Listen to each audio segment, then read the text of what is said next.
La Segunda Guerra Mundial. Eventos, personajes, tecnología. Le doy la bienvenida a nuestro episodio del día de hoy. Episodio 44. La batalla de Midway, introducción. Como siempre, muchas gracias a mis oyentes. Gracias Enrique.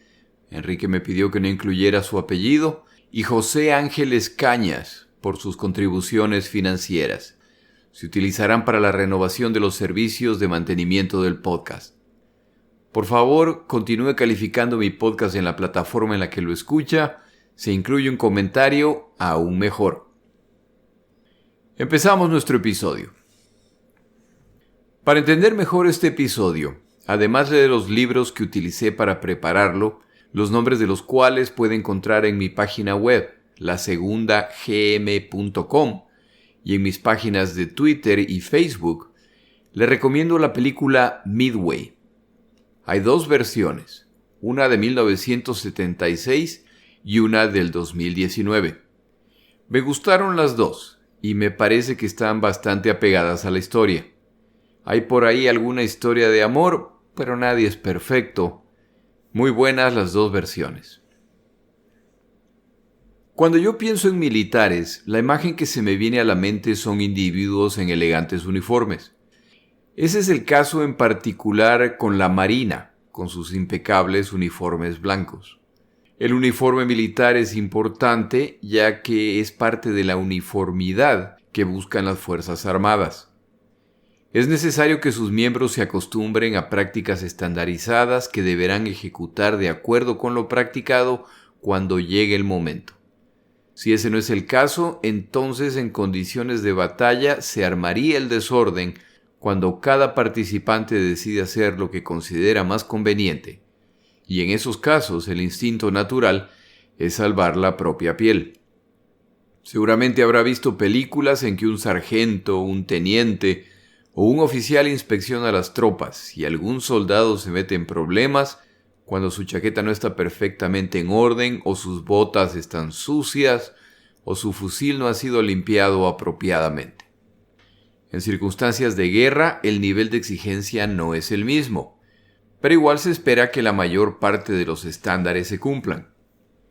Pocos se pueden librar de esta obligación, con algunas excepciones, de las cuales la más famosa es la del general estadounidense George Patton, a quien le gustaba diseñar sus propios uniformes, y el resultado es más bien peculiar. Algunos personajes de ese nivel pueden darse ese lujo, pero a niveles más bajos, esta flexibilidad es menos aceptable.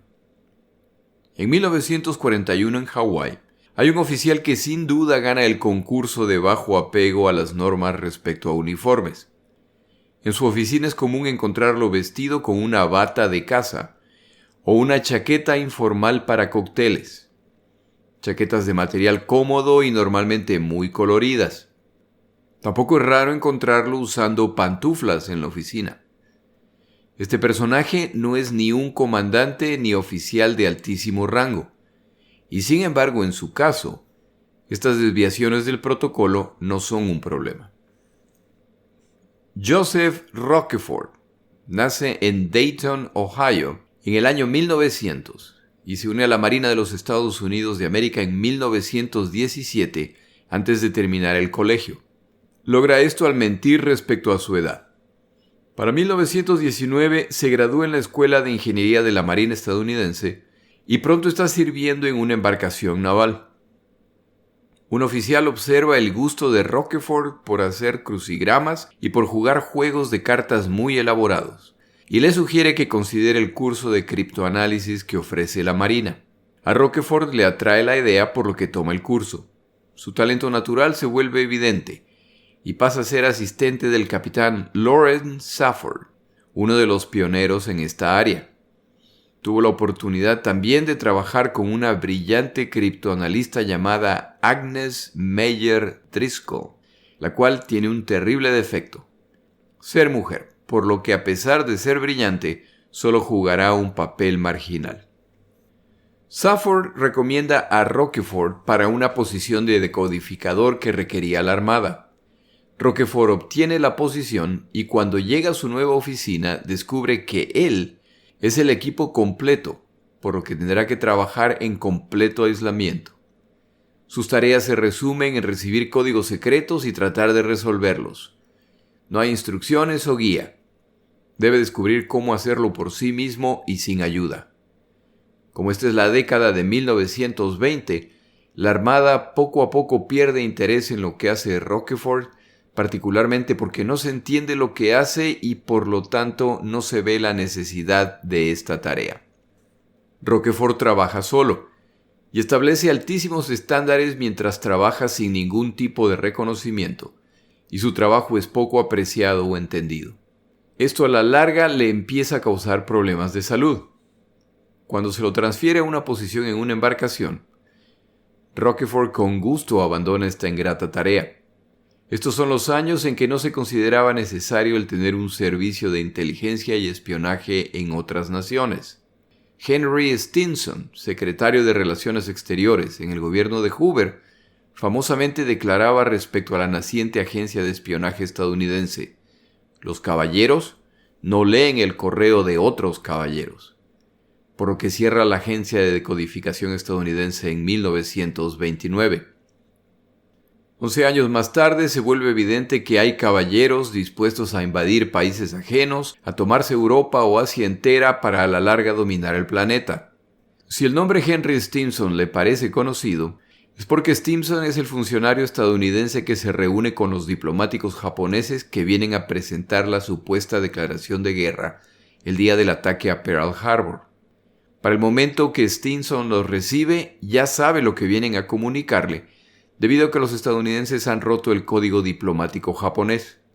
Sabe también lo que le vienen a decir, ya que, por problemas de coordinación entre el Japón y su embajada en Washington, para el momento de la reunión el ataque a Pearl Harbor ya está ocurriendo. La visión de Stimson, quien para el momento del ataque desempeña las funciones de secretario de guerra, respecto a estos temas, sin duda ha evolucionado. El trabajo realizado por Roquefort durante sus años trabajando en decodificación se vuelve el fundamento, junto con el robo de códigos secretos japoneses de la embajada japonesa en Washington, para la decodificación del Código Rojo del Japón. Para septiembre de 1940, 3 meses antes del inicio de la guerra en el Pacífico, los estadounidenses han roto el código secreto diplomático del Japón. El principio de decodificación japonesa era similar al utilizado por los alemanes en su código Enigma. La diferencia con los británicos es que los decodificadores estadounidenses no contaban con una máquina decodificadora japonesa, por lo que su trabajo merece todo el reconocimiento al descifrar el mecanismo de una máquina que nunca han visto. Este logro, sin embargo, no resuelve la necesidad de leer el más complicado código secreto naval japonés. Basado en los mensajes diplomáticos y los eventos que se están produciendo en Asia, es razonable asumir que los japoneses van a atacar. Lo que no se sabe es dónde o cuándo van a hacerlo, y los militares japoneses no confían en sus diplomáticos, por lo que no comparten esta información con ellos. La comunicación más clara que recibían los diplomáticos cuando se iban a iniciar ataques era: empiecen a quemar documentos, empiecen a destruir las máquinas decodificadoras. Para 1940, impulsados por un nuevo sentido de urgencia, ya que es evidente que se acerca la guerra, el personal de decodificación estadounidense ha crecido y cuentan con más recursos. Ya se le ha asignado un nuevo nombre a la agencia de inteligencia ubicada en Washington, OP-20G. Este equipo cuenta además con una máquina producida por IBM, la cual les permite procesar información utilizando tarjetas perforadas. Esta máquina es una de las predecesoras de los ordenadores, computadoras. El nombre depende en el país en el que usted viva. La información generada se utiliza para tratar de descifrar el nuevo código japonés, al cual le han dado el nombre de AN. Las transmisiones japonesas en código Morse son interpretadas en Hawái, Guam y las Filipinas.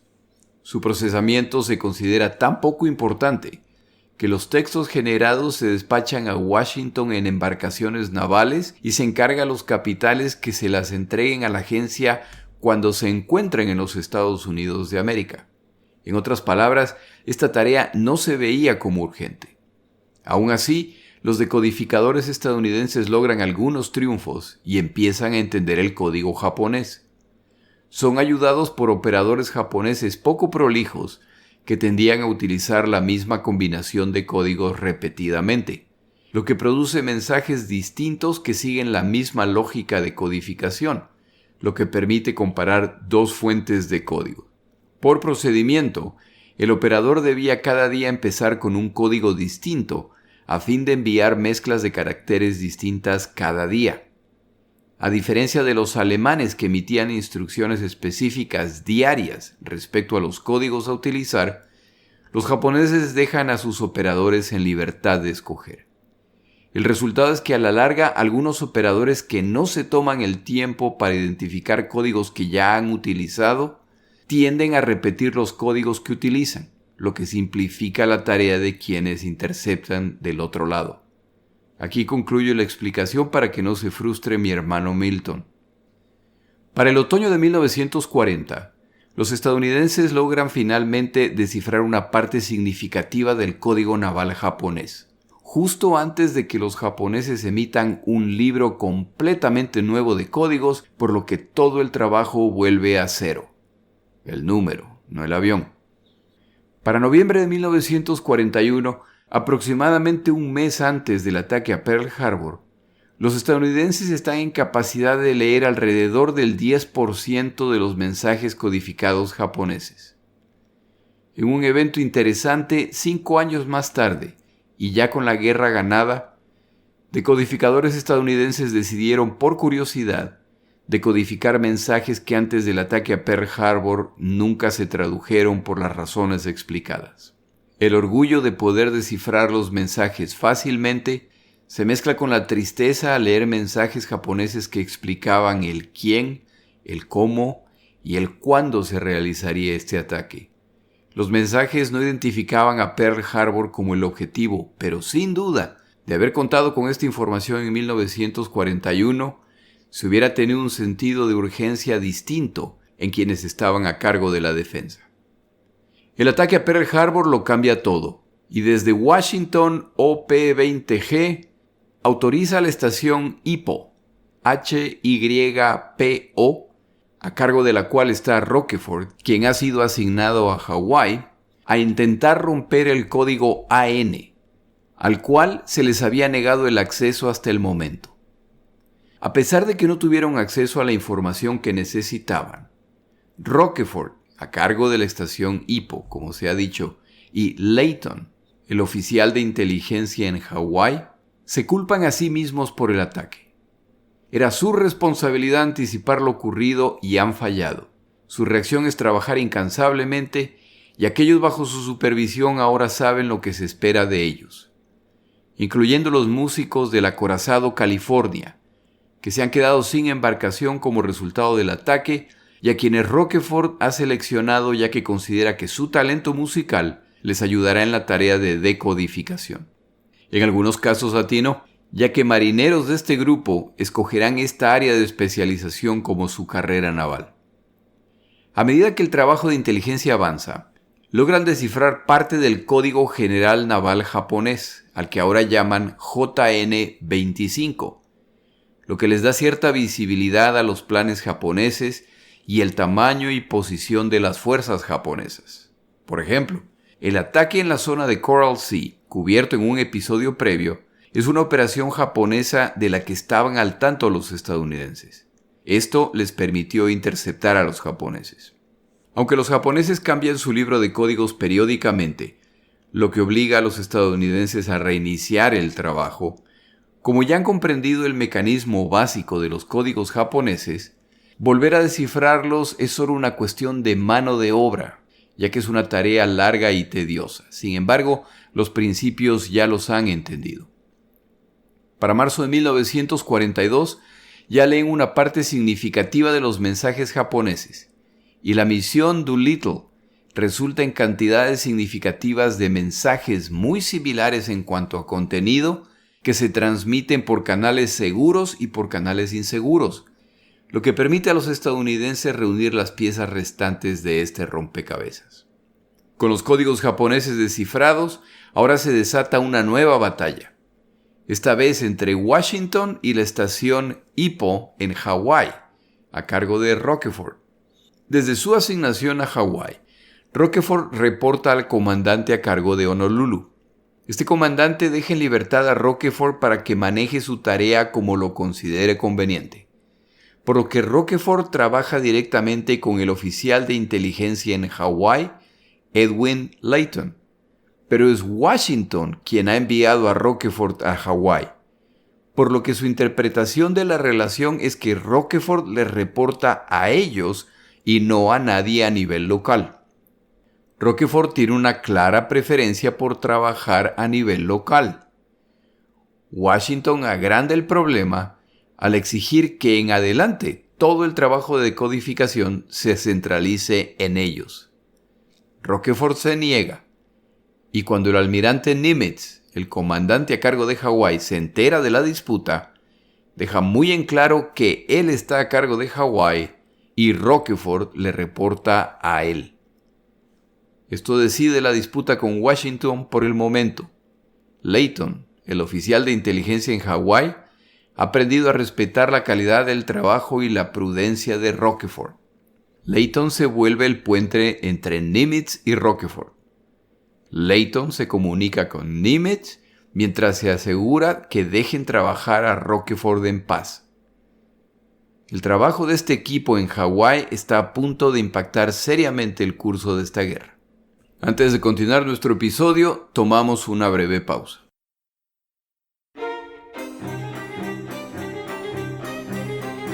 Palabras de Churchill.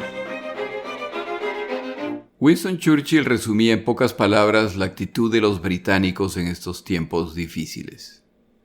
En la guerra, decididos. En las derrotas, desafiantes. En la victoria, magnánimos.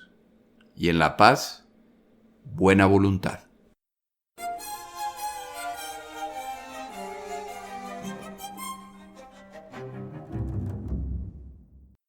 En el Japón, como en el resto de los países combatientes, existe una permanente tensión entre las ramas de las Fuerzas Armadas.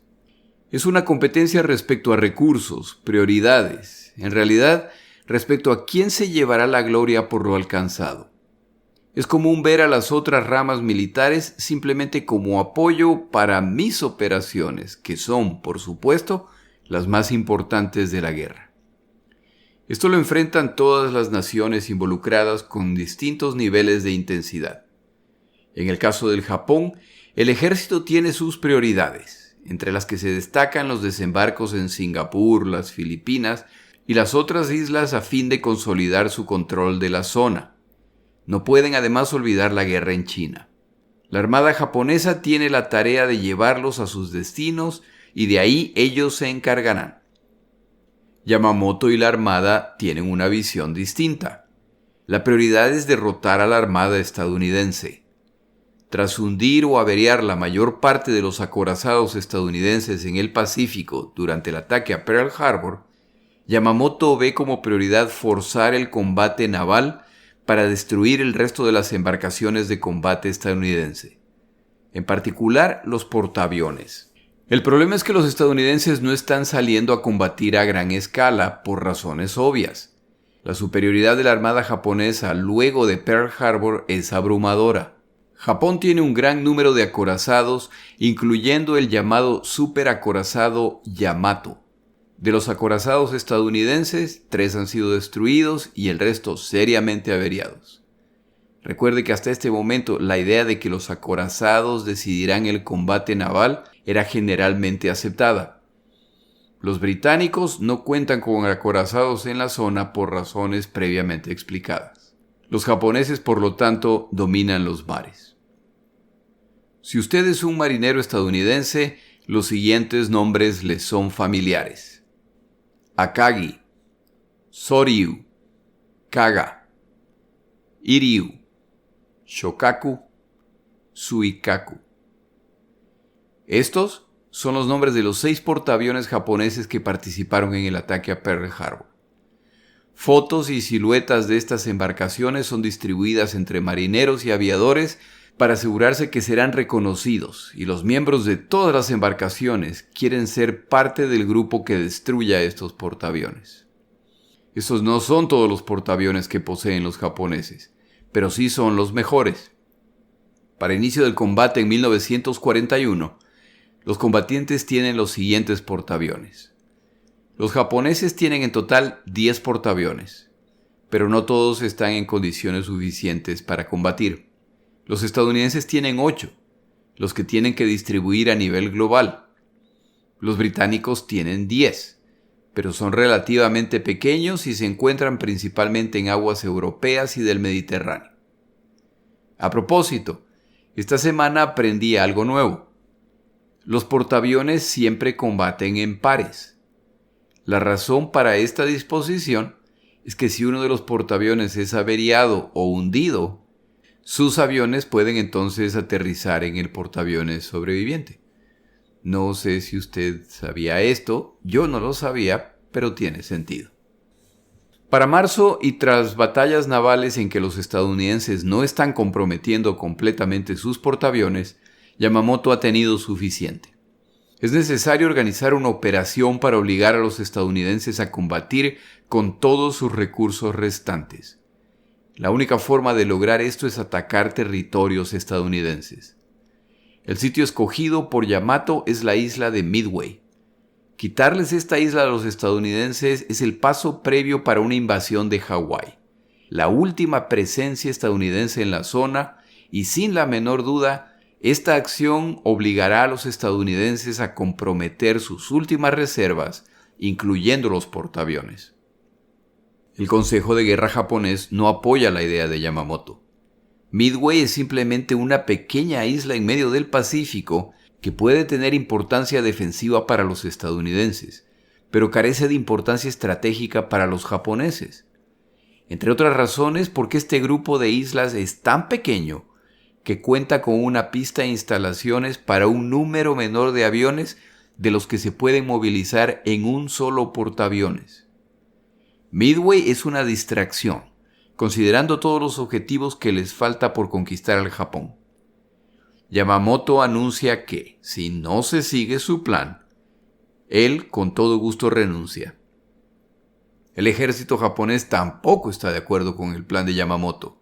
Tienen batallas significativas por delante, incluyendo su guerra con China, y no hay necesidad para embarcarse en estas aventuras. Al final, no se toma una decisión respecto a este plan. El ánimo japonés cambia cuando ocurre la misión Doolittle. El ataque perpetrado por los estadounidenses ha venido desde un portaaviones, el cual muy probablemente ha navegado desde Hawái y reaprovisionado en Midway. Yamamoto tendrá su operación después de todo, y se inicia la planificación.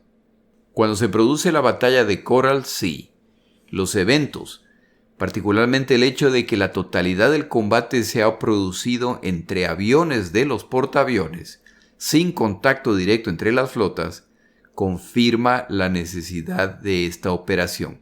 Se pone entonces en marcha la operación que busca capturar Midway, a la vez que se emboscará a los portaaviones estadounidenses. Esta operación pondrá al Japón mucho más cerca de la victoria total e iniciará la expulsión definitiva de los estadounidenses del Pacífico.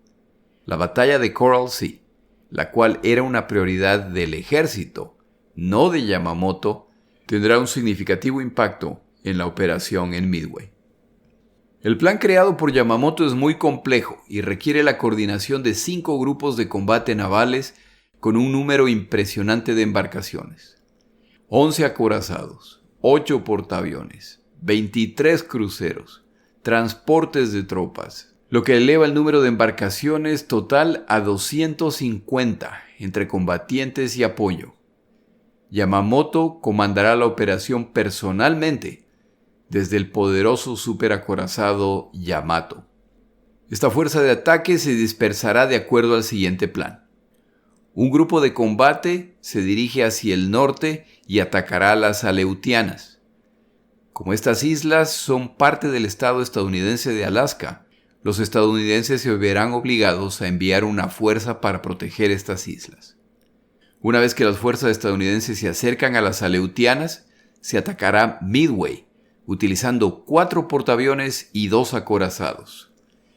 Su tarea es eliminar los cazas y bombarderos en la isla en preparación para el arribo de las fuerzas de desembarco japonés. Como precaución adicional, 20 submarinos se ubicarán en el Pacífico, formando una barrera de alerta entre Midway y Hawái para reportar la presencia de portaaviones estadounidenses. Este plan tiene la ventaja de que como las fuerzas estadounidenses regresan de las islas Aleutianas, las cuales se encuentran al noreste de Midway, los japoneses por lo tanto saben de qué dirección vienen las fuerzas navales estadounidenses. Esto les indica dónde deben ubicar los portaaviones para emboscarlos. Un grupo de combate adicional compuesto por 7 acorazados y un portaaviones esperan al oeste de Midway, para que una vez que se inicie el combate, sumarse a la ofensiva contra los portaaviones y rematarlos, lo que será aún más fácil si para el momento de su llegada ya alguno de los portaaviones estadounidenses ha sido averiado o mejor aún, hundido. Después de la batalla de Coral Sea, el portaaviones Shukaku está en reparaciones debido a los daños sufridos a su cubierta. Los japoneses además perdieron el portaaviones ligero Shoho. Afortunadamente, de acuerdo a los reportes de los aviadores y comandantes japoneses a cargo de esta operación, los 2 portaaviones estadounidenses enviados a combatirlos, el Yorktown y el Lexington, han sido hundidos. A Yamamoto le queda un mal sabor de boca al recibir el reporte completo de los comandantes que no pueden confirmar concluyentemente que estos portaaviones han sido hundidos. El portaaviones japonés restante, el Suikaku, debió regresar a rematar a los portaaviones estadounidenses, pero en vez de hacer esto, las fuerzas navales japonesas se retiran. En todo caso, se considera al Lexington y al Yorktown hundidos. Ya sin estos portaaviones, los japoneses estiman que a los estadounidenses les quedan 2 portaaviones en el Pacífico. Los 5 portaaviones que se dirigen a participar en esta operación se encargarán de destruirlos. Mientras tanto, ¿qué está pasando con los estadounidenses? La batalla de Coral Sea ha dejado en claro lo difícil que es combatir contra los japoneses. Considere lo siguiente. Los japoneses lanzan este ataque asumiendo que los estadounidenses no saben los detalles. Ese no es el caso. Los estadounidenses, que ya han descifrado buena parte de los códigos japoneses, saben que el ataque se acerca. Y aunque no saben los detalles específicos, saben que se dirigen hacia el puerto Moresby. Los portaaviones estadounidenses ya están equipados con radar, lo que les permite anticipar ataques mucho más temprano que los japoneses. Aún con estas 2 significativas ventajas, si no fuera porque los japoneses se retiran, los estadounidenses podrían haber perdido los 2 portaaviones enviados a esta batalla. Por muy poco se ha evitado un desastre de consecuencias impredecibles. Los japoneses, a punto de triunfar por completo, han en cambio fracasado en su intento por bloquear la ruta marítima hacia Australia y en el proceso han perdido un portaaviones ligero y han sufrido averías en un segundo. Esto es en realidad lo que le ocurrió a los portaaviones estadounidenses. El Lexington sufre daños considerables, pero no es hundido. Sin embargo, el daño es tan serio que no podrá navegar de regreso a Hawái para ser reparado, por lo que al final se toma la intención de hundirlo. El Yorktown también ha sufrido daño considerable y pone rumbo hacia Pearl Harbor para reparaciones. Al llegar a puerto, se realiza una inspección tras la cual se le informa a Nimitz que las reparaciones tomarán 3 meses. Nimitz escucha atentamente y al final del reporte les informa: tienen 3 días para reparar el portaaviones. Los técnicos protestan, eso es imposible. 3 días más tarde, y con el Yorktown a punto de completar reparaciones de emergencia, Ahora los estadounidenses cuentan con 3 portaaviones para la batalla que se aproxima. Recuerde, los japoneses creen que los estadounidenses tienen 2 portaaviones, cuando en realidad tienen 3, tras reparar al apuro el Yorktown. El 14 de mayo, el sereno Rockefort llama a Layton, el oficial a cargo de inteligencia, y le dice que vaya inmediatamente. Acaban de recibir una información tan caliente que si no la pasa pronto, su escritorio estallará en llamas. Layton, que nunca había oído este tipo de urgencia en el moderado Rockefort, se pone en camino inmediatamente. El equipo de Rockefort ha descifrado un código que incluye las palabras Koryaku Butai, fuerza invasora, más la identificación geográfica AF. Las palabras Koryaku Butai se utilizaron al comunicarse con otras fuerzas que posteriormente fueron las que invadieron lugares como Rabaul, Java, Sumatra y otras. Se está ordenando un ataque contra AF. Ya solo falta saber qué es AF. Basado en este y otros mensajes, Rockefort concluye que se trata de un ataque contra Midway. El almirante Nimitz se reúne con Layton y Rockefort para que le expliquen por qué creen que el objetivo es Midway y no Hawái, las Aleutianas o un nuevo ataque en la zona de Coral Sea. Si ve la película que recomiendo esta semana, Midway, filmada en el año 2019, verá una interesante conversación entre estos 3 individuos. Nimitz se convence. Es Midway. Solo hay un problema. Desde Washington, la agencia OP-20G está en desacuerdo. En su opinión, el ataque será en otro lugar. Puede ser en las Islas Aleutianas, puede ser en el Coral Sea, puede ser en Hawái, podría incluso ser la costa continental de los Estados Unidos de América. Nimitz pide a los 2 bandos que defiendan su posición, y tras escucharlos decide que el equipo de Rockefort está en lo correcto, y empieza a mover navíos y equipo en preparación para un ataque japonés contra Midway. Es importante que el oyente tome en cuenta las terribles implicaciones de equivocarse. Este ataque japonés tenía como fin derrotar definitivamente a los estadounidenses al hundir sus portaaviones. Si se escucha al lado equivocado y se produce un ataque contra un objetivo desprotegido, la guerra muy probablemente está perdida. Como Nimitz se inclina a creer a Rockefort, si se equivocan, entonces es el final de la carrera de todos los involucrados al haber rechazado el Consejo de Washington. La agencia de inteligencia de Washington, OP-20G, una vez más escala la situación al contactar directamente al almirante King, el jefe de Nimitz, para dejar clara su posición y discrepancia con las conclusiones de Rockefort. Nimitz le insiste a Layton. Necesitan confirmación de que es Midway. Y es entonces cuando a Jasper Holmes, uno de los miembros del equipo de Rockefort, se le ocurre una idea, la cual llevan a Nimitz, quien la aprueba. Un submarino estadounidense entrega un mensaje secreto al comandante de Midway. Al día siguiente de recibir el mensaje, Midway envía un mensaje urgente a Hawái a través de un canal inseguro en el cual reportan que la planta desalinizadora de la isla se ha averiado y tienen agua potable para apenas un par de semanas. A fin de hacer la comunicación más oficial, el mensaje se manda también a través de códigos que los estadounidenses saben fueron capturados durante el ataque a la isla de Wake. A las pocas horas, en Hawái interceptan un mensaje codificado japonés.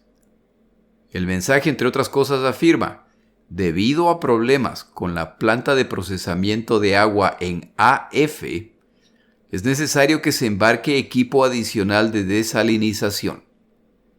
Esta comunicación trae además un regalo adicional. La comunicación revela que la operación se realizará a inicios de junio.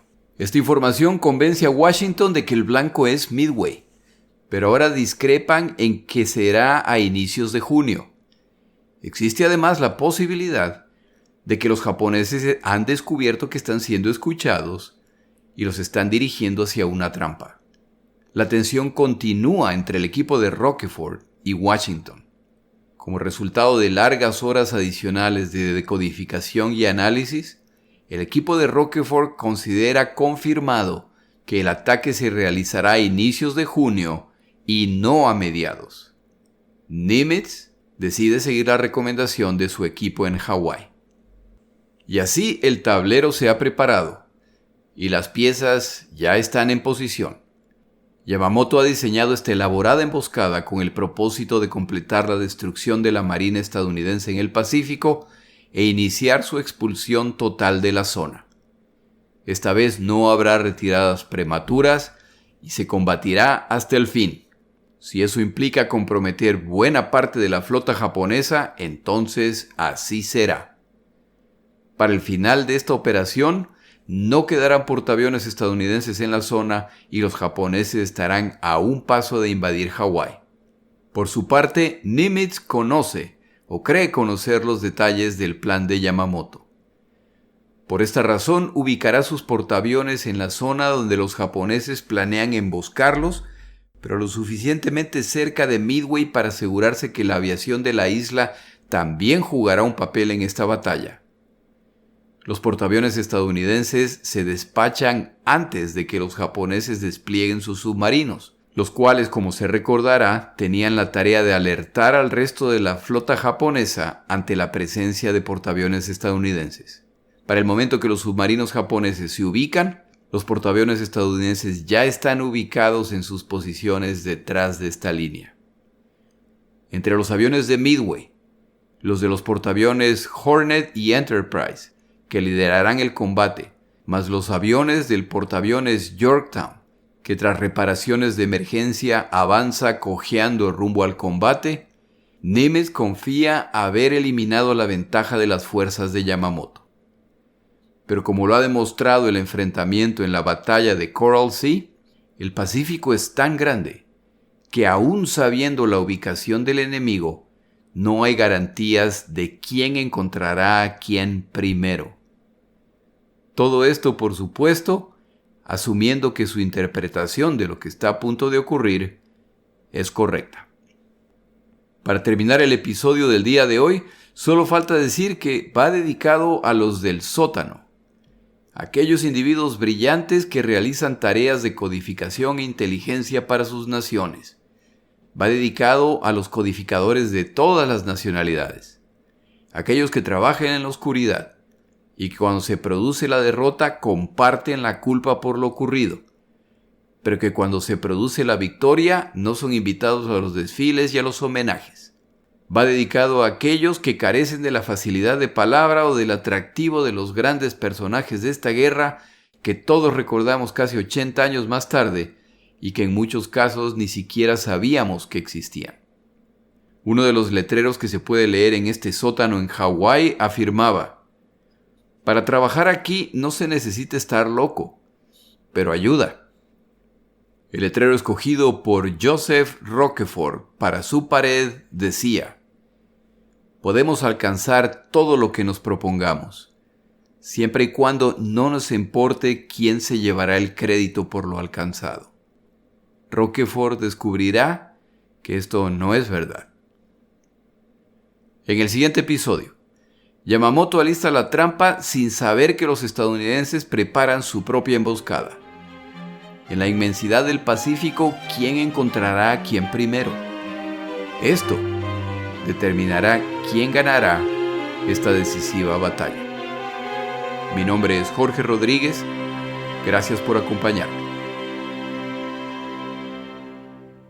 Para información adicional respecto a este episodio, las notas de este podcast, que incluyen la narración de este episodio, así como acceso a resúmenes, videos, documentales y materiales adicionales gratuitos disponibles en el Internet, por favor vaya a Amazon y busque el libro La Segunda Guerra Mundial, Eventos, Personajes, Tecnología.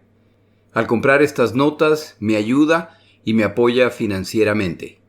Puede encontrar información adicional en mi página web, lasegundagm.com. Muchas gracias.